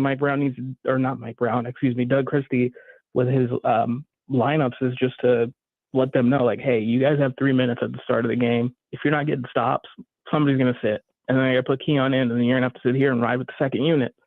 Like, that's just what it is. Like, like James said, the money, how much all these guys are getting paid, the only one that you pull out is Keegan. And I would tell, if I'm Doug, I'm telling them, if your name rhymes with Zadrunas Marshallonis, you're the only one that gets to stay after 2 minutes. Like, that's it. If you guys aren't playing defense, one of you is going to have to sit. Show me something. And I feel like Doug has said that on the radio before in the past, like, having that conversation with them. And I feel like he's the kind of guy that he relates to people. Like, he meets you on your level. He's like a motivator. I listen to Doug Christie and then I'm just doing push-ups and I'm like, oh God, this guy's awesome. I've tried that in the middle of the media room and people look at me weird. Like, that's great. Yeah. And what's your actual name? My name's CJ. CJ, appreciate the call, CJ. Thanks, man. That's one of the problems of the timing here. Is I think what CJ is saying is like, hey, that's a good idea. It's probably easier said than done, because who do you pull out at that 3 minute mark? And let's say you're down 10. Yeah. A, who do you pull out? And pause. And B, you just added Zach LaVine. They're going to let that, whether you think they should or not. The reality is they're going to let that try and work itself out. they're going to let DeMar DeRozan and Zach LaVine and Malik Monk play together as much as humanly possible early on. Mm-hmm. They're going to get extended run, especially when they're not practicing. They're going to get some extended run to try and figure this thing out. And the problem is let's say they get to 15 games of Zach LaVine and they're like, ugh, this is just not, this isn't, okay. And Doug does what CJ was saying. He goes to those guys and says, you have 3 minutes. And if you're not figuring out in those 3 minutes, one of you is coming off the court, Keon's going in, and we're starting our rotation. You can do that, but you have at that point, if you wait 15 games, you have what, like 20 games left? And at that point, you might be cooked. Well, Kyle, the only pathway forward the Kings have right now, just today, Jake Laravia. Yes, is Jake Laravia. The only pathway forward they have is with the starting group that they have, and to try to give them enough time on the court together to figure it out. Mm-hmm. That's the only way forward right now. As of today, and you can say, "Oh, we're gonna throw in Keon," but you're limiting the ceiling of your team by not just running them out there. And I know there's a good chance that the Kings are not going to figure this out, and they're going to lose a lot more games than they win in the second half of the season.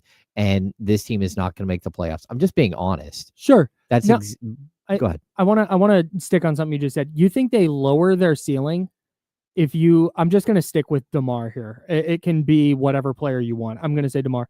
If they move DeMar DeRozan to the bench and Keon Ellis into the starting lineup, and let's say DeMar is amenable to this, and you're going to get he's a 36-year-old pro. I don't think he'd pout either way, but you're going to get just the best version of him coming off the bench. You think it lowers their ceiling? Yeah, I do. I think the best path forward for this team is for the 5 key guys to get on the same page, figure out how to play together. And if somehow you can make the playoffs, the only way through, Keon can be a huge part of what's happening, but the only way through is for them to get those 5 players firing on all cylinders, whether they're starting together or they're playing, in spot duty off the bench together, whatever. It doesn't matter. Still the key is that those 5 players have to learn how to play together. And because Keon can play with anybody on any day of the week. Sure. He can. And Jonas Valanciunas, he can jump in and do the same thing. But at the end of the day, if you can't get those 5 players on the same page, your season's sunk one way or another. And it might be sunk already and we just don't see it. Sure. Or we do see it and we just don't want to admit it. One way they could save it is the buyout market. We'll talk about that next. He's James Ham. I'm Kyle Madsen. We're the Insider, sponsored by Jiffy Lube on ESPN 1320, Sacramento Sports Leader.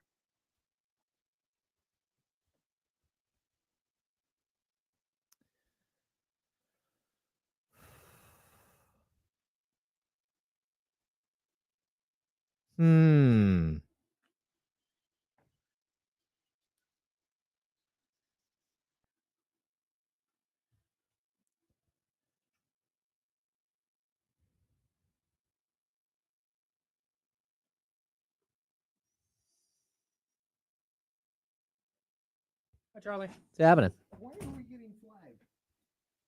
What? Why are we getting flagged? Oh, you'll find out. Oh. You'll find out. You'll see. Uh-oh. I enjoy the intros, though. Those sound great. Thanks. See, I listen to the show. We got my guy say there's a need. I try to fulfill it, and now I'm gonna get No, you're not. No. I wasn't even. Did I say you made them? Oops. I didn't mean to. Oops. Well, no, you're not. They sound great. They sound awesome, and it's appreciated. We're just gonna. I don't know. We'll see. Maybe I'm wrong. Wow. We'll see. Hang on. No, we can actually find out right now. Hang on. I'm gonna debut the little intro thing on the stream right now, and you guys in the chatty house, let me know what you think. So every day during the handoff, Charlie was kind enough to make a little intro for Damian, Kenny, and also Jesse. And here is what those sound like. So here's the. I'm just gonna play. Are they all the same?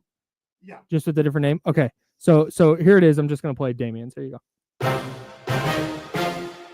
It's time now for the handoff. Running it inside, here's D'Lo, Damian Barlin with James and Kyle.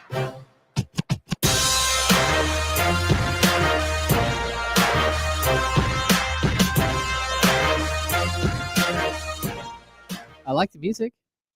Yeah. Are we throwing a flag on it? He did say running it inside, right? Boy, did he. Just saying.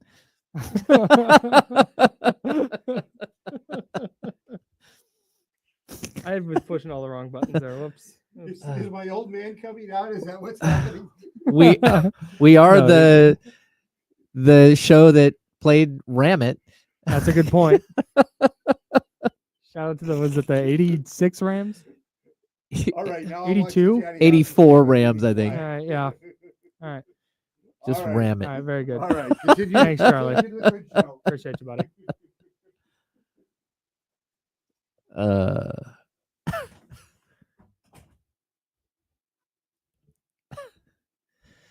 Charlie.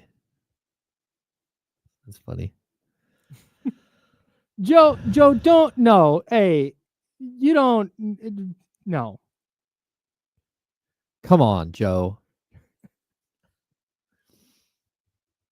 I think everyone for their Super Bowl party should have, when people show up to your house, have Ram It playing on loop in your home.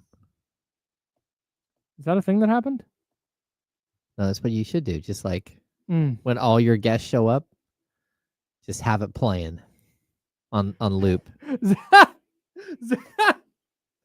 Zavo saying Charlie gets superstar calls. Oh. He's the Kansas City Chiefs of this. Someone says push but no call. What to play on. Charlie requests, he writes the script and then sends it to a voice guy, and then we have voice guy sends back the voice, and then we have a sound guy who puts it all together.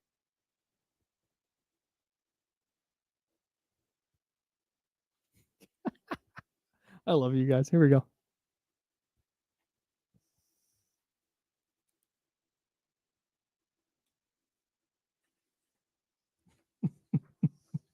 Now, back to the Insiders with James Ham and Kyle Madsen, brought to you by Jiffy Lube on ESPN 1320. All right, Charlie gets a superstar whistle. That's fine. I get it now. All right. I didn't know. We'll see. I'll adapt my expectations going forward. We'll see when people come in and sit in the chair and then hear it. And yeah. Yeah. Wait, I'm not going to say anything. Don't, because okay. I would be stunned if Jesse's listening right now. He's not here, is he? No, yeah, no. Don't nobody say anything to Jesse. Okay. I'm just going to let it play, and we'll see if he has any kind of reaction. Okay. Anyways. I'm here for it. Yeah. Where are we going with this discussion? Jiffy Lube is what I'm calling it. Shout out to Jiffy Lube. Are the Kings going to be players in the buyout market? I mean, let me ask you this. Could they, via the buyout market, via players available in free agency, do you think there's a player they could go get that would have any kind of tangible impact? Yeah, I don't know. Like, we haven't seen who's getting bought out yet. And there's always this idea that someone's getting bought out and then they don't, right? Mm-hmm. So we're going to have to wait and see. But for me, like, look, the Kings, all of a sudden, they should always be looking for a small forward or power forward, 6'8", 6'9". Like if someone decides to waive one of those guys, the Kings should be all in, right? But I also think that they now have a glaring hole at the reserve point guard position, and there might be a guy that gets waived here in the next day or two or 5 days that makes sense to the Kings. And, whether, again, like, I don't know, Bones Highland, he got traded. I don't know if he's getting waived. I don't know if, DeLon Wright would get waived and potentially become a player but it doesn't matter. The Kings don't have a backup point guard right now. And that is so, like, you can just see it on the court. If this season spins out It's like, okay, Devin Carter, go ahead and play backup point guard for the next, 30 games. Right. That's fine. 25 games. We're just going to let you get better and learn how to play at the NBA level. And maybe we got something, maybe we don't. But if that's not the plan, then you have to try to go out and figure out your needs and try to, add pieces. So I'll just like very quickly, we have like some weird stuff with Jake Laravia's contract, right? Mm-hmm. The Grizzlies didn't pick up his 4th-year team like rookie scale option. So he, at the end of this year, is an unrestricted free agent, and the Kings cannot pay him more than $5.1 million. I saw people say, "Oh, you can give him the MLE or anything else." No, the Kings are capped at $5.1 million. That's all they can give him. It's the same exact situation they were in with Harry Giles a few years ago. Mm-hmm. So if Jake Laravia blows up in Sacramento and all of a sudden becomes like a really expensive player, the Kings are going to have a tough time retaining him. Mm-hmm. Either way, they don't have rights to him outside of that $5.1 million. That's difficult. So if someone else wants to give him more money, the Kings can't do anything about it. But when you made the trade for Jake, basically he makes $3.3 million. The 2 players that you send out, Colby Jones and Alex Len, combined to make $4.2 million. You created $900,000 under the luxury tax to add to the $2.5 million you already had, right? When we combine that, you're like basically $3.4 million. Like minimum scale contracts for veterans is $2.1 million, and again is prorated.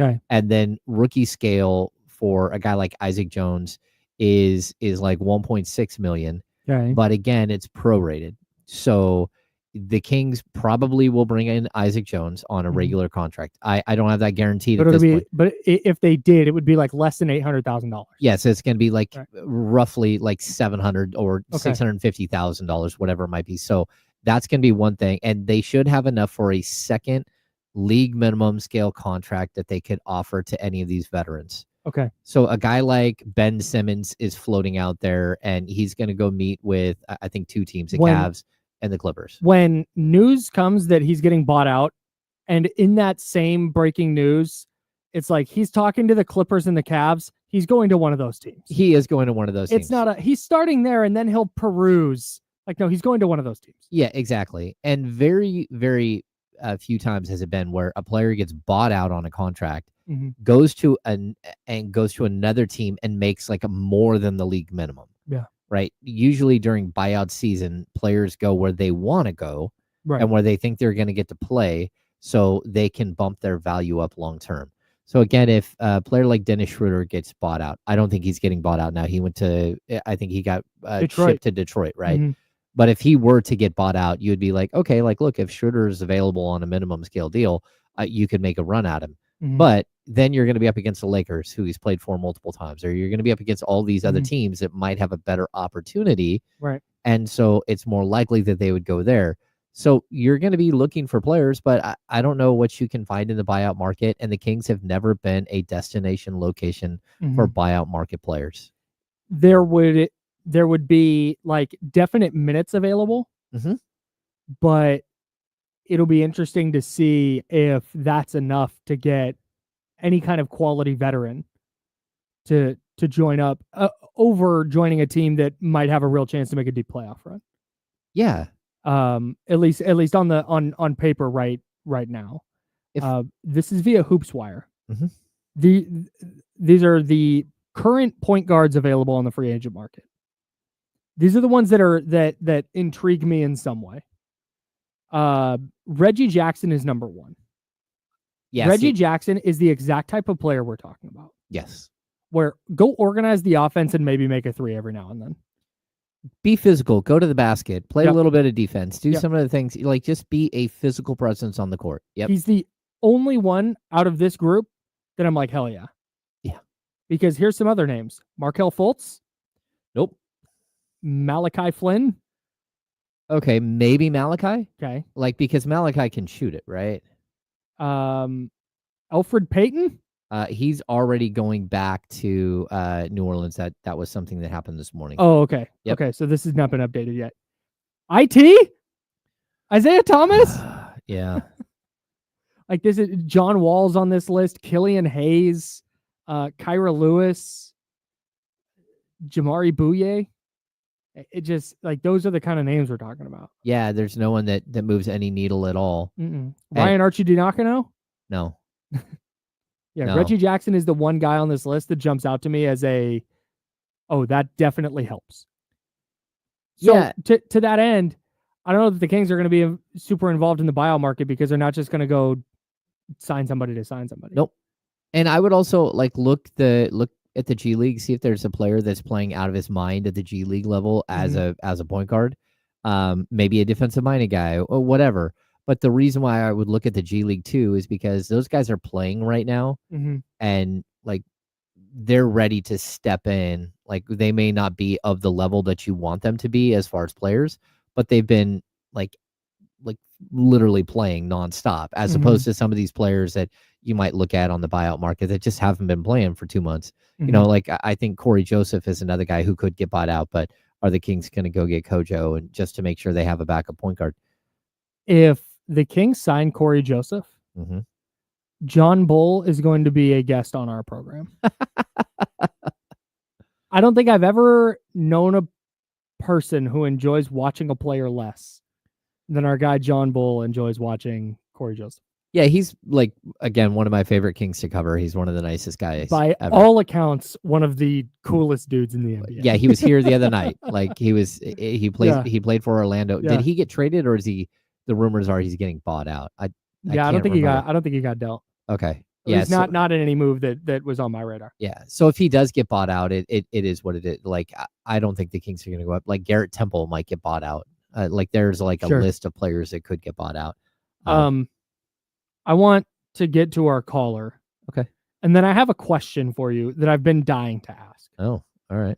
And I keep forgetting, but I'm going to ask right here in a second. Mitch in New Jersey, what's going on, buddy? Hey, doing, Kyle, James? Doing great. Happy Friday. Happy Friday to you. It's going well, considering what's going to be happening in my next 8 days. No, but anyway, Kings and Chiefs. First of all these point guards that you're talking about, I mean, it's like they're on two, 3 teams every year. It's like, to me, it reminds you of the death of a salesman. Come on. Yeah. Come on. Does it seem like Kings have gotten older from this year after the offseason and these trades? They got older. I think you want the team to be young and you want talent.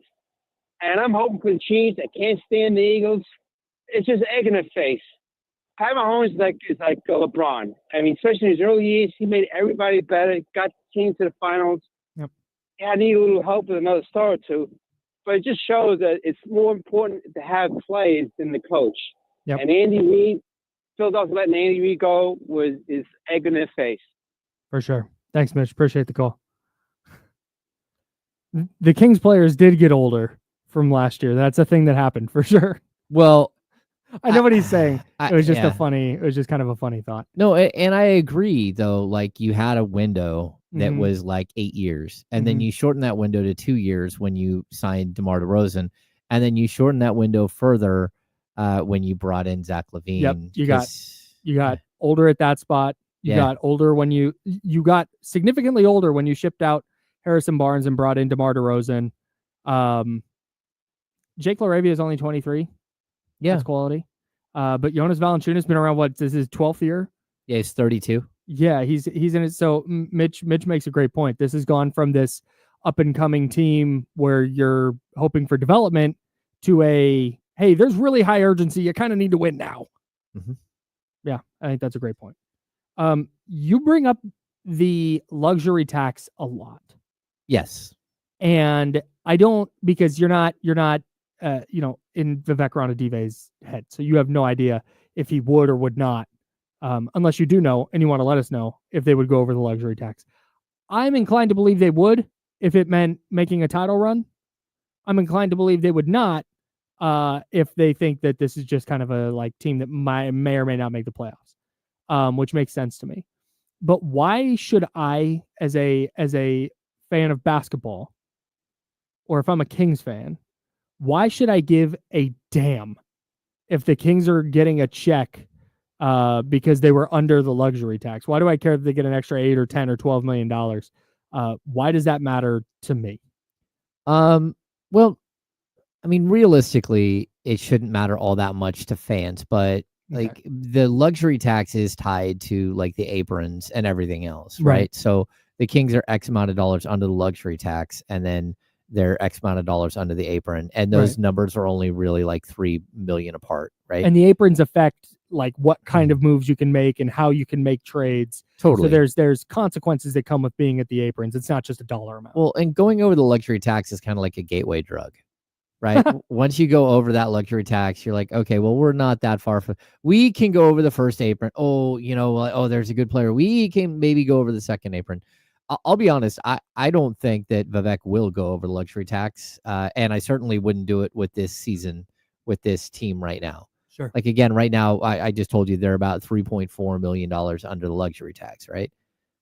Like, what do you think you're going to get that you just named the point guards that might be available? And maybe if you were to say, hey, we'll give you $5 million right now if you join the Sacramento Kings, Ben Simmons, as opposed to going to the Clippers.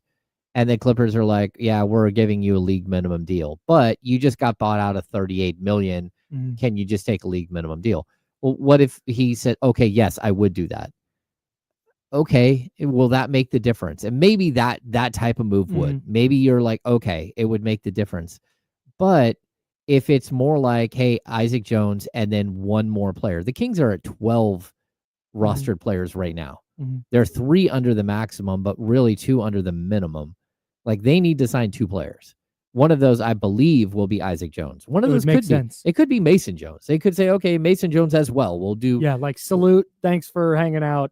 Here's an extra $800,000 this year, right? Yeah. So you're in kind of a weird spot when it comes to the money. But for me, I'm not gonna, as someone who covers this team, say, hey, Vivek, you really, really should spend $5 million right now for a team that I don't think is going to be great. And push yourself over the luxury tax just because fans want to hear you that you went over the luxury tax. Now, there's this weird thing that happened, which luxury tax teams kept trying to get below the taxes here. And according to Bobby Marks, like on January 23rd, teams were 18, like every team that was under the luxury tax was scheduled to get roughly $18 million in tax revenue, right? Payout. Damn. That's the money that like Golden State's over the tax. All of these teams that are over the tax, Minnesota's way over the Phoenix is Milwaukee, paying like $160 million, right? Right. So they all pay into this pot, and that pot gets distributed to the non-tax. All the other teams that don't that don't go over the tax. Okay. So right now, that number went from 18 million, a potential $18 million payout that after we get through the trade deadline is dropped all the way down to 11.4 million per team. And that's because number one, teams cut their salary. And number two, a couple of teams cut their salary so much that they went from tax paying teams to non-tax paying teams. And now you have more people in that pot. So why does that matter? Well, it matters that it went down because like to go over the tax is now less I guess my question is, why should I care that Vivek Ranadive and Kings ownership is now getting $5 million less in the tax? Okay. Well, I would say this very quickly. If you go over the tax, whatever dollar amount you go over the tax, the team has to pay $1.50 for every dollar. Right. So if you go, let's just say 5 million over, that's $7.5 million. And on top of that, you have to pay that player salary. So that's another 5 million. So now you're 12.5 million. On top of that, now you don't get the 11.8 million. Right. You think, okay, why does that matter to me as a fan? Why does that matter? What do you think where do you think your ticket sales money goes? Like, why do you think they keep jacking up ticket prices? And sure, like this team is like their value as a franchise has gone over $4 billion from $535 million when he bought the team. But that's not like he's got like a giant bank account with $4 billion in it. $3.5 billion. The only way to get that equity is to sell the team. Right. So like that money is like very, very like way out in the distance, and it doesn't really even matter because Vivek doesn't intend to sell the team. What should matter to fans is that, like, number one, your money goes to pay towards player salaries. Number two, if you're asking them to go into the tax, just go into the tax, that's $20 million, $28 million or something that you're just saying, hey, go $5 million over the tax. okay, 12.5. You start adding it up. You don't get to 12 million. Mm-hmm. Now you're like $25 million. Where do you think, who's going to pay for that $25 million? So it's you, the fan. By virtue of a bunch of teams that were over the tax going under, and that tax payment dropping from 18 to 11-ish million. It makes tickets more expensive, potentially. Well, if you were to go over the tax, it could make tickets more expensive. I see. And like right now, I think it just makes it less incentivized to go over the tax, because 18 million versus 12 million, yeah. That's a pretty substantial difference. Mm-hmm. But again, it's not just about the tax itself and that payment itself. It's about how much you pay when you go over the tax and all that stuff. It's an accumulation. The Suns owe $152 million just in luxury tax. And where are they at in the standings? 12th. Yeah, 12. Did they pass it? They might have passed Golden State. Okay, and if they owe that much, just so if you understand they owe that much, that means that their salary is like over 200 I'm sorry, million. they're ninth. They're 25 and 25. Okay. Now. So their luxury tax dollar is one aspect of that. In order to get that high on the luxury tax, they're already paying 200 million in salary. Mm-hmm. So for a team like the Kings, not only are they paying like 32 million more for their team, but then on top of that, they're paying 140 million or whatever you said it was. Oof. It's 175 million more. Golly. So they're paying as much in salary. Shout out to Matt Ishbia, man. in luxury tax as the Kings really are paying for their team. All right. Jesse Tapia is going to join us next. We'll have mad props. We're talking Kings. We're talking Super Bowl. Going to play a fun game that's coming up next on The Insider, sponsored by Jiffy Lube. It's ESPN 1320. I don't know why I look at the Insider sign like I need to look and see what the name of the show is, but I do it every time. This is The Insider, sponsored by Jiffy Lube on ESPN 1320, Sacramento Sports Center. Clear. Jesse, you're out of program 1, so you're good to jump on. What's happening, everybody? Sorry, I didn't fire up that computer.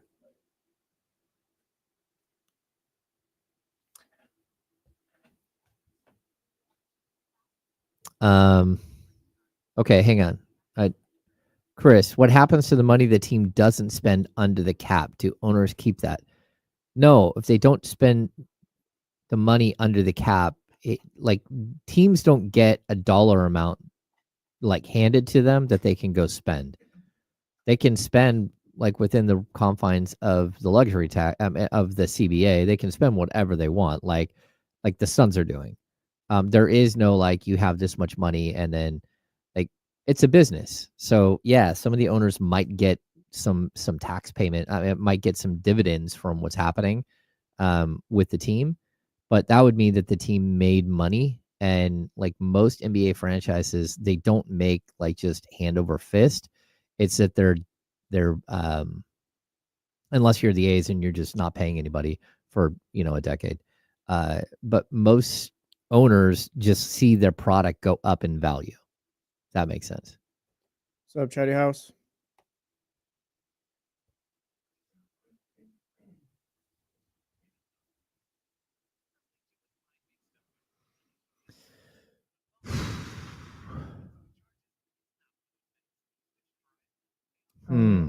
Debate. Got it. John Bull, Miss Mac, Russell. What's up, guys? King of Backtown.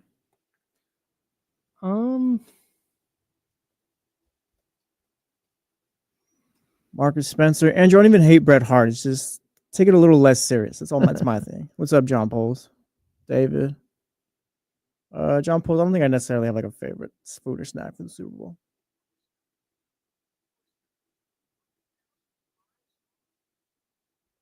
What's up, Joe?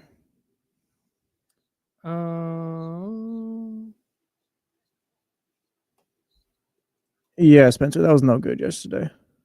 Nothing. They're second best team, second best record in the East, third best record in the league. They'll be fine. We have 1 minute.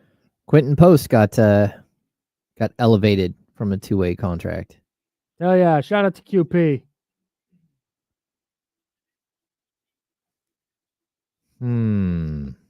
Typically, I feel like, hey, we do our show and then it's D'Lo and KC. I have never felt more like just an opener than I have today. Oh, you think there's going to be fireworks? Well, it's whatever. Our guy Scooter at like 10:06 was like, can't wait till noon. I mean, had a hell of a tease yesterday. Like, dang, all right. Yeah.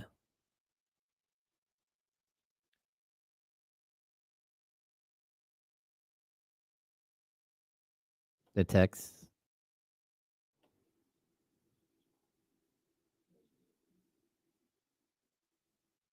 Oh, what's up, Manny?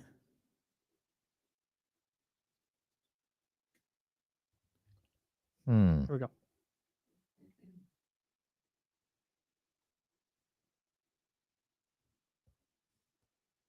Now, back to the Insiders, brought to you by Jiffy Lube on ESPN 1320. Super appropriate that this song is playing. Oh, you can't hear it on the stream. Sorry, everybody. It's Kendrick Lamar and The Weeknd. All right. And Kendrick Lamar, of course, performing at the Super Bowl halftime show, which is the game we're talking about in Mad Props because we have the Super Bowl and we have a Kings game on Saturday against the New Orleans Pelicans. Those are our two Mad Props today. But before we do that, a big salute to our guy Charlie, who gave us a little handoff intro. Here we go. It's time now for the handoff. Taking it right up the middle, here's Jesse Tapia with James and Kyle.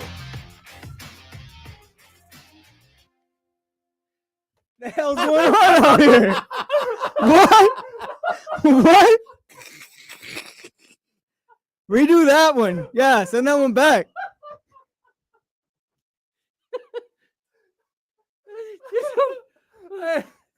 Hey, he did not know that there was like.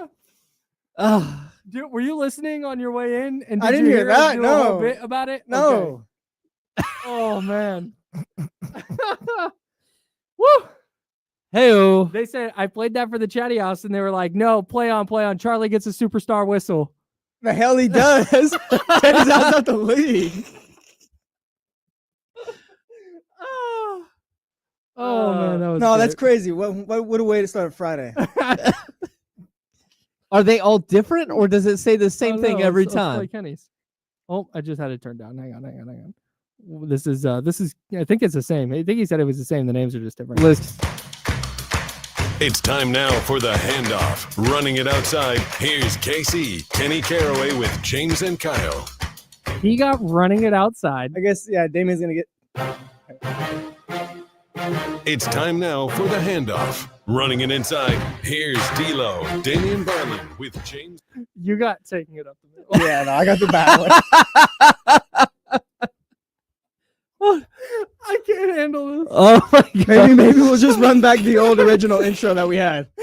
And Jesse. Yeah. It's time now for the handoff.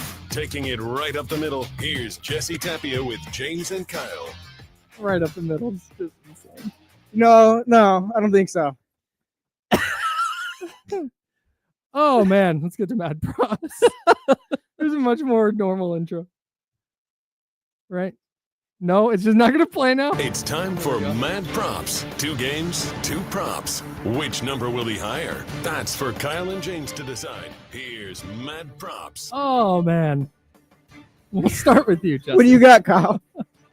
We've got the Kings game Saturday against the Pelicans, the Super Bowl, of course, between the Eagles and the Chiefs. I've picked 2 stats from each of those and pitted them against each other, and we got to figure out which one's going to be higher. Zach LaVine points against the Pelicans or Saquon Barkley carries against the Chiefs. Oh. Saquon Barkley rushes, carries. I'm going to Okay. Saquon Barkley. You said rushing carries. Yeah, Yeah, carries. carries, yeah. Yep. Okay, I am gonna go Zach LaVine points. Yeah, that's where I'm going as well. Maybe Saquon just has an unbelievable game because he's just an unstoppable force of nature. I feel like the Chiefs and Steve Spagnuolo are going to have a plan to like really limit him and force the Eagles into throwing, where we see Saquon Barkley have like 15, 16 carries and Zach LaVine gets something more than 16. That's where I'm landing. See, I'm at like 20 with Saquon. So Okay. we'll You don't see. think LaVine gets 20 again? I don't know. It kind of seems like it'll fluctuate. Like some guy's gonna get 25 this game, and someone's gonna get it's gonna it'll be kind of in the middle. Yeah. Either game. So I'm gonna count on Saquon. James Ham, Keon Ellis made threes, or Juju Smith-Schuster receptions. Oh, I meant to bring up Juju's page here so I can give you some context on how many catches he has. His last, let's see, his last 5 games, 2-0-1-2-0. I'm gonna go Keon. Okay. Yeah, give me Keon in this one. Just more than 3 sounds right. I'm going with Juju because I think a rando is going to make a couple of plays, and I think Juju Smith-Schuster is going to have like 3 or 4 catches in this one. I don't think Keon gets 3 or 4 made threes. So I'm going with Juju Smith-Schuster in this one. Jesse, Domantas Sabonis points, rebounds, and assists, or Eagles-Chiefs total points?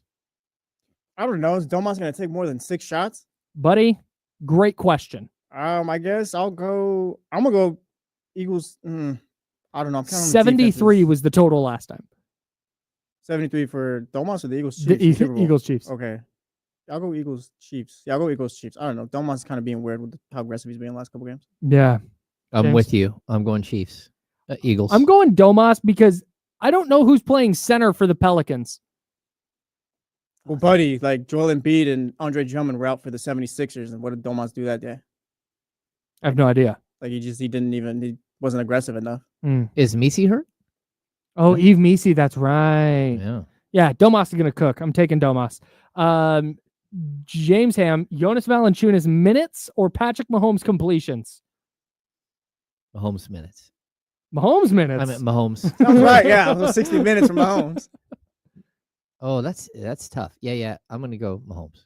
Jesse? Yeah, I'll go Mahomes too. I'm going that route as well. I can see a lot of dink and dunk. A lot of easy completions.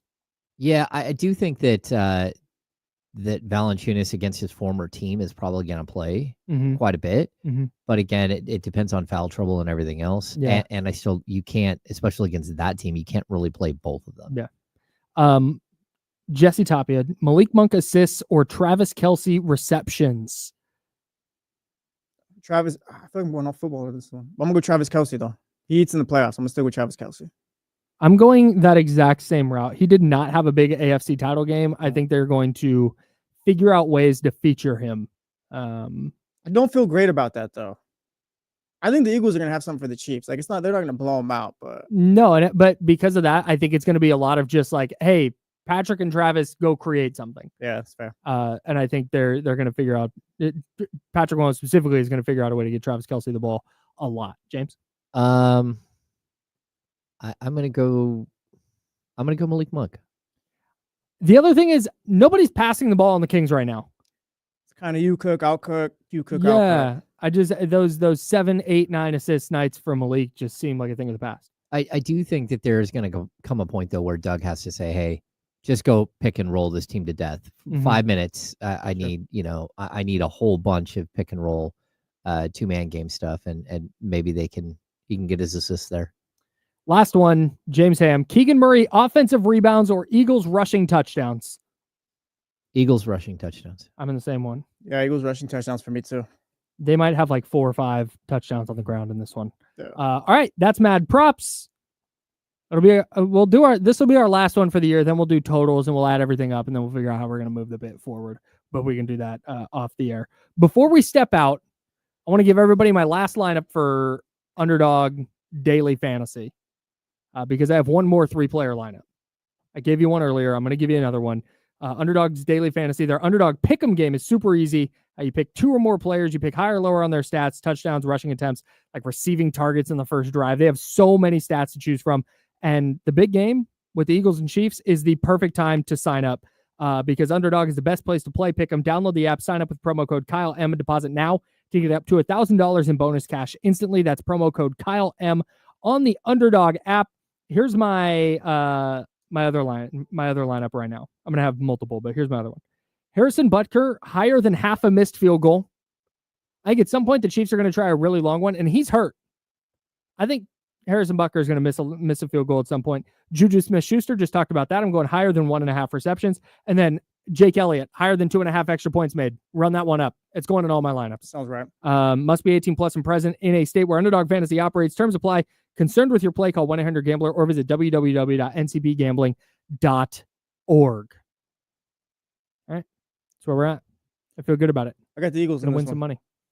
I am taking... I'm taking the Chiefs because if they lose, I won't feel dumb. Everything in my body is like the Eagles are just better. The Eagles might just overwhelm them in a way that no team has been able to, and they win by like 2 scores. I don't know if I'll go that far, but it's just I'm kind of along the same line of thinking of you. Like the Eagles are just better, like in each. Yeah, I think they're just better equipped to handle the Chiefs than like the Niners have been in the last couple of Super Bowls. But I'm still taking the Chiefs. I'm just rocking with them. Yeah, I'm taking Chiefs. All right. Rolling with my homies. Yep. It's his fantasy team. Yeah, I know. Shout out. That's why I know. Rolling with my homies. Everybody who has been watching this show on YouTube has been in the chatty house all day talking about how much they can't wait for D'Lo and KC to start. Yeah. D'Lo's got some stuff to say about De'Aaron Fox. And that's coming up. Yeah, I knew. You're going to want to stick around for that. So what James and I are going to do is we're going to get out of the way. We're going to let D'Lo and KC jump in here. Jesse, thank you so much for hanging out. James, great week. Can't wait for next week. We'll be breaking down the Super Bowl, be breaking down the Kings as they continue moving forward. We'll also have the All-Star game, NBA All-Star stuff coming up as well. We've been The Insider, sponsored by Jiffy Lube. That's James Ham. I'm Kyle Madsen. Until Monday at 10 a.m., have a safe weekend. Drink water. Be nice, people.